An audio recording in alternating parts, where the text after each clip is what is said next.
first son of the morning, I'm gonna chase you out of earth.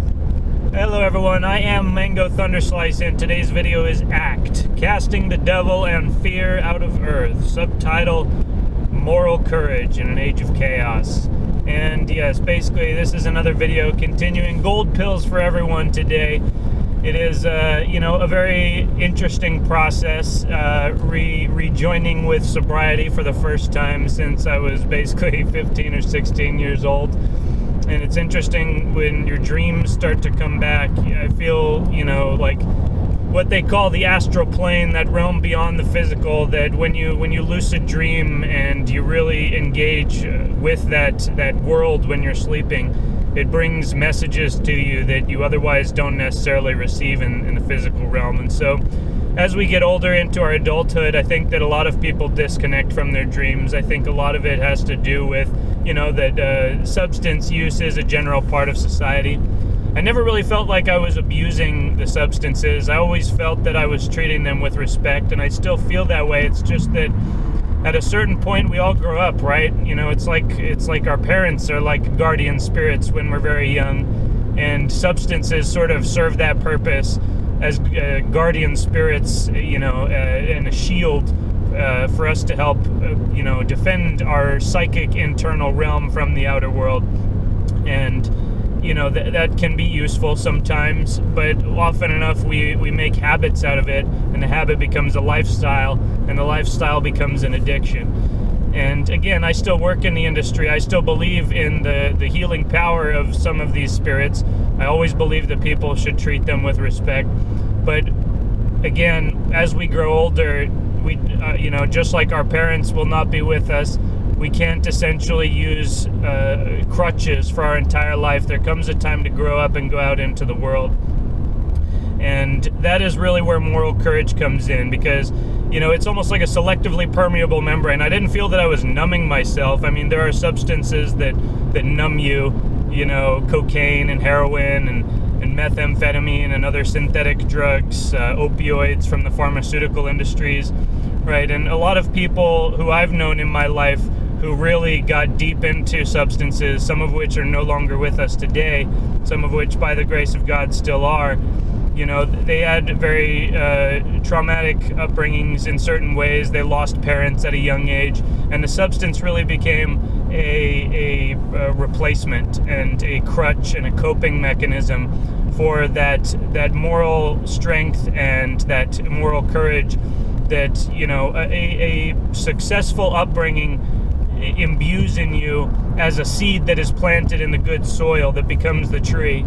And as Jesus said, if you have faith as unto a mustard seed, you will be able to move mountains. You will say to the mountain, remove hence and go to yonder place, and it shall be removed, and nothing shall be impossible to you. And it doesn't mean that you're supposed to eat mustard exactly. It means that an extremely small seed contains the entire fractal light form of the entire tree, right? And that tree has the potential to send forth thousand-fold seed into the world and completely replicate itself thousands and thousands of times over. And so the seed planted in good soil is the person who receives the message and imbues it within them, and it becomes a part of them, and they become the resonator and the fractal pattern that imbues that into others and the rest of the world. And it's very interesting because, I haven't read the whole thing. Now, instead of at the end of the day, rolling up a joint or drinking a beer or having a cup of kratom tea or, some days all of the above, now essentially I sit with my emotions and I read the Bible, and it really helps me. Maybe I'll return to reading other forms of fiction, but for now I find that just reading a few pages of the New Testament each night really brings me solace, helps me go to sleep in a very good attitude. I pray before every meal. I find that to be an extremely beneficial practice. I think it's very harmful when we eat food and we're in an angry state, we're in a disrupted state, and we have chaos within our soul, because that is essentially the spirit in which we're taking that food into us. And as Jesus also said, it is not the food that comes into us that creates, corruption and sin. It is what comes out. It is not what goes into the mouth. It is what comes out of the mouth. Right, and so that is really what I tried to focus on even when I was using the substances, as a sort of guardian, coping mechanism, whatever you may. But I always tried to control what came out of me. And, so some of the longtime subscribers are like, I didn't even know you partook because your memory is so good and you're fairly coherent. And yes, and that's, I've always been productive. I've been steadily increasing my productivity over the years.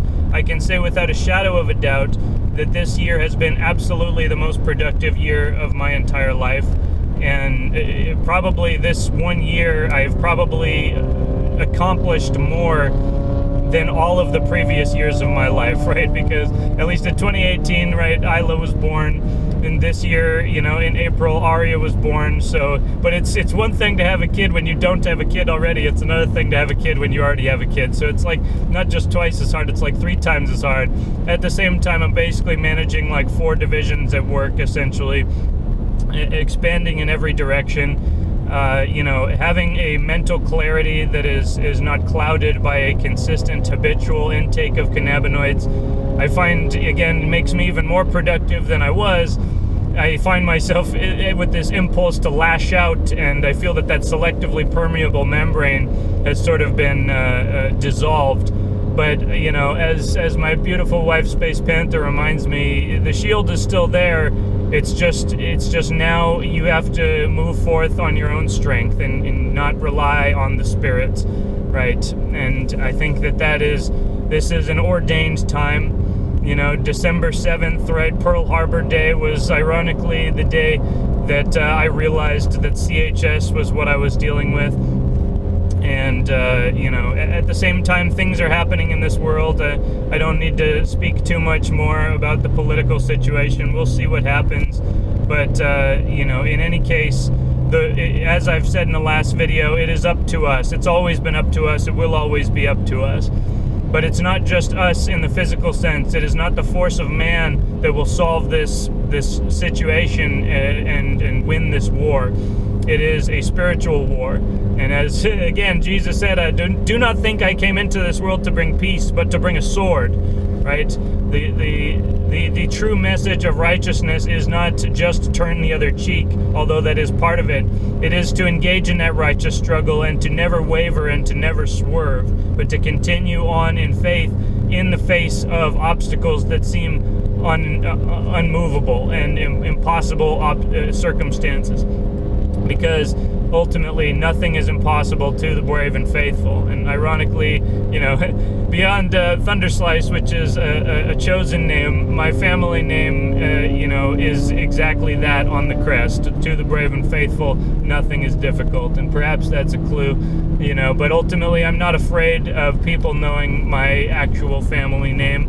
I'm not afraid of anything. Jesus moved forth and he knew that he would be betrayed. He knew that he would have to sacrifice his life, but he also knew that he would be raised, and he knew that sacrifice would echo through the ages, and it would provide a bridge for everyone to cross over of good faith who would follow in that message. And so that is the strongest possible attitude and personality that I've ever read about in any book.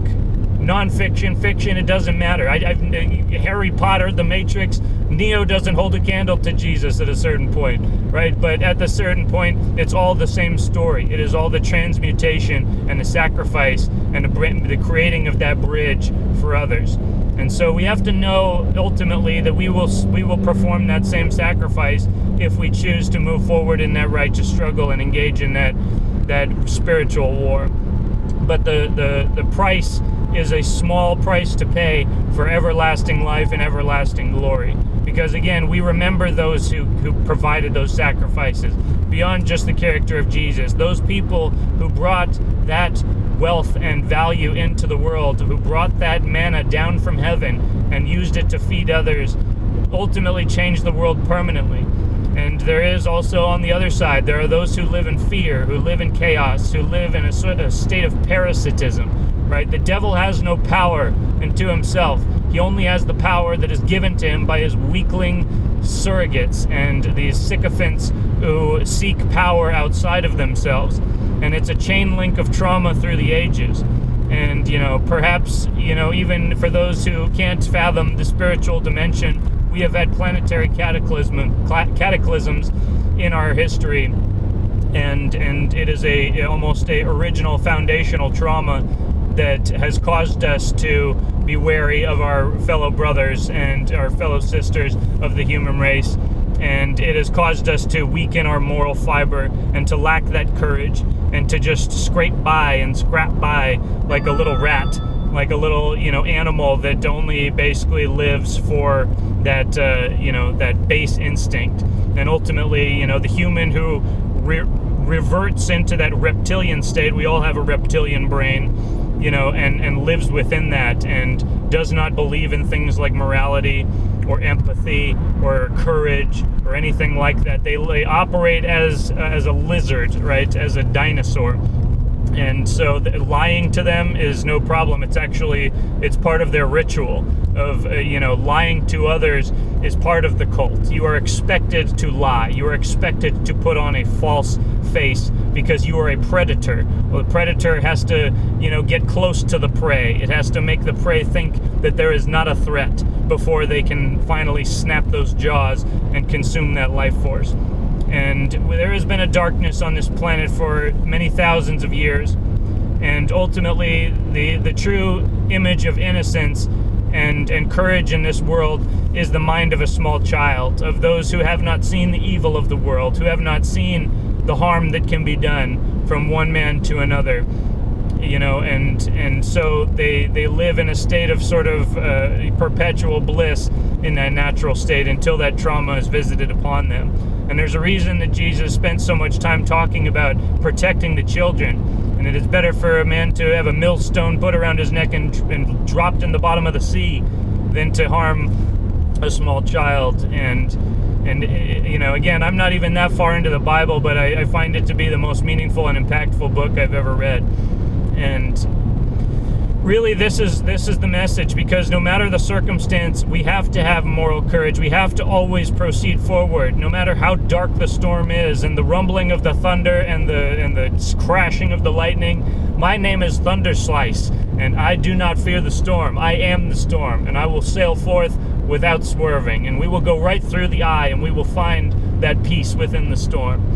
And that is essentially our destiny, and that is what they are afraid of. When I say that I am a fan of the Orange Man, of Mr. Trump, it's not that he did so much unto himself, but what he did is reminded people that there is a spiritual struggle. He brought the struggle against the deep state from a background, conflict, from an underground conflict that could plausibly be denied by the average normie.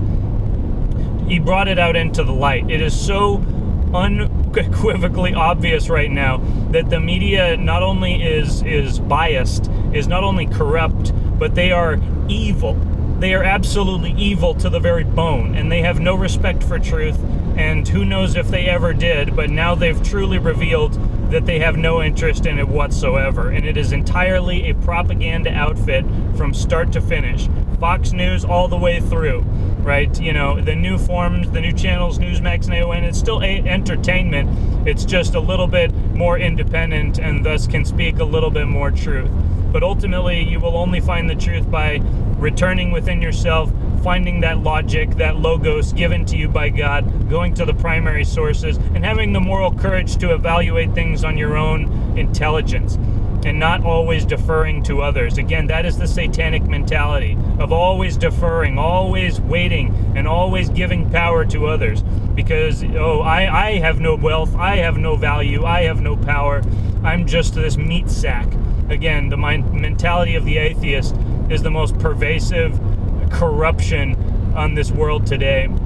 And it leads, that nihilism, that lack of the doctrine of Christ is exactly what leads to all the different manifestations of evil in the world.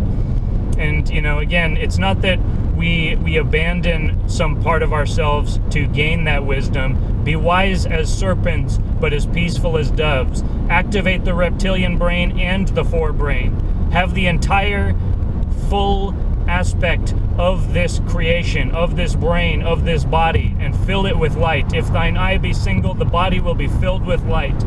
connect yourself to that fractal resonance, right? You know, I have done videos about sun gazing before. I would love to return to the practice of sun gazing. It's very difficult in the specific location where I live right now, but when we purchase a house, that will actually be a main, you know, aspect of what, you know, I look for, is a place where I can see the sun rising in the east and the sun setting in the west, and where I can place my bare feet on bare earth and establish that connection. Because the sun is the manifestation of God. The sun is again, that fractal resonator, that infinite vortex of energy that if we would only tune into and learn how to replicate on a fundamental physical and metaphysical basis, infinite energy is already at our fingertips. With the Sapphire project brought forth by the Electric Universe team, and which is now made into a commercial enterprise called Orion Energy. If you have no faith, you will continue to abide by the fallacious conventions of the past, and you will continue to be hamstrung and enslaved by those delusions. And so ultimately, even scientific, you know, advance and revelation is a result of spiritual revelation, right? You know, it used to confuse me. You know, there's this place in Folsom, like the Church of Christ, the first Church of Christ scientist. I was like, Christ scientist. Back when I was a teenager and an atheist, I thought that was so funny. I thought that, you know, Christianity and religion in general was antithetical to science, but it's not. Logos is the structure of the universe that was ordained by God. If you want to know the artist, why don't you study their work, right? And that includes creation as well as you know, the Son of God, the words of Jesus Christ, and all the different people who came after him, who were working and operating and acting in that spirit. And ultimately, just as, you know, Ken Wheeler likes to talk about the Buddhists, right? You abdicating yourself and clearing your mind and, you know, basically is not the same as finding that true subjectivity, which is the real objectivity of the true gnosis, the anamnesis, the lack of forgetting the true remembrance of the true identity, which is a part of God, a fractal piece of that divine mirror. And a mirror that is held to the sun is brighter than any candle or bonfire on earth. Always remember that. And it requires no energy, because the energy comes from God. It comes from the ultimate source. And again, all that we need to do in an engineering sense is take that same metaphysical perspective and apply it to essentially, you know, again, the Orion fusion reactor. There's this big article about how China's moving forward with fusion. We've already invented it over here in the West, but nobody reports it because people have no moral courage, because they're slaves, because they're sycophants. They are weak people who do not act. They only parrot what others tell them. And it is sick and disgusting at a certain point, but ultimately, again, the solution is not rage. The solution is to bring the truth and not be afraid. And we have to act. There is no such thing as prayer without action that achieves anything. Prayer without action means nothing, okay? It's not that, you know, I mean, it will work insofar as your internal realm is concerned, right? I've mentioned that prayer, you know, I started saying the Lord's Prayer during my last sort of nausea relapse, and it brought me a profound amount of strength and healing and peace and relief from that pain. But ultimately, once you have reestablished that peace within yourself, you have to move forward, you have to act. And when you find that you act in that spirit and you move forward on that straight and narrow path, you find that the results magnify themselves almost exponentially. There is almost nothing that cannot be achieved once you set your eyes to the highest heights and you move forth with that spirit, that anything can be achieved if only you continue in faith. And again, no matter what happens in the political realm, we must continue with the same faith. That does not mean supporting people who do not support us.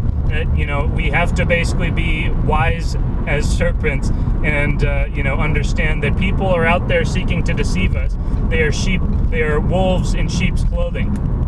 And we need to recognize who is a sheep and who is a wolf and who is truly a lion of God. And that is essentially, you know, not something that pure rationality can give, right? To have that true sight given back into you, you have to clear your spirit, and it will clear your eyes. And that entails, the diet. It entails the substances. It entails the spirit in which you imbibe everything that comes into your body and into your life.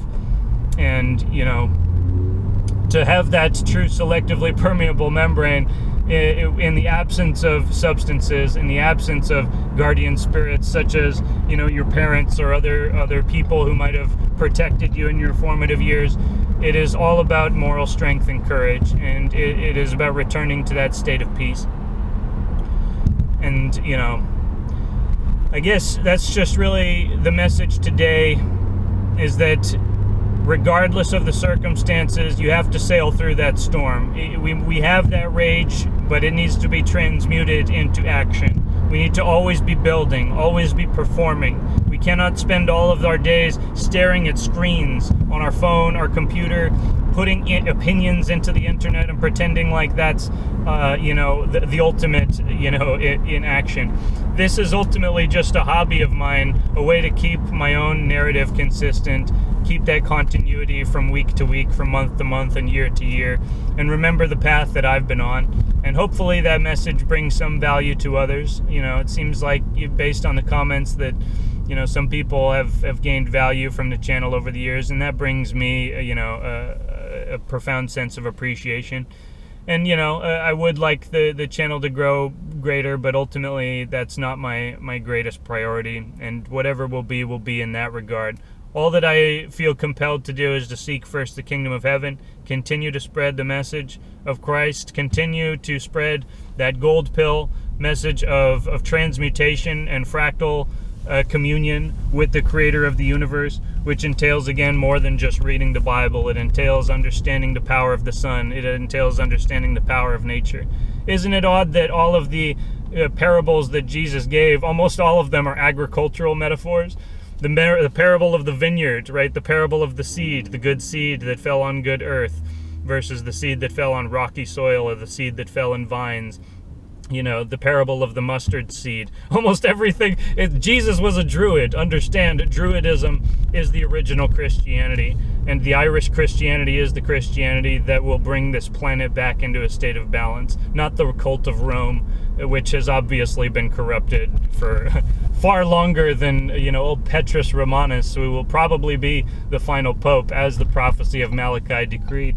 But we'll see about that. The point is that there's no real doctrine left in the Catholic Church. It's just a sounding board for gay marriage and climate change and wealth redistribution and a whole bunch of other communism. So it's like, at what point do we recognize that the cult of Rome was always a misfounded seed, and that ultimately there is more to the story than we've been given, and we need to also seek beyond the confines of the doctrine that has been offered to us by churches and church members and priestcraft that are men. They are not God, and they have profaned the word of God by claiming to be their direct representative. But ultimately, again, it is among us that the kingdom of heaven exists. It is not from a pope or a cardinal or a minister even. We become the minister of our own church when we abide by the word of God and the word of Christ.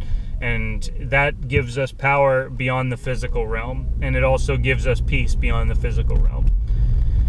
But again, do not think I come to bring peace into the world, but a sword. And in modern days, the sword is Smith & Wesson for me personally, but and my own personal AR build, which I think I need to reestablish my hobby and start stocking up on even more ammo and go to the range more often, because there is a war coming.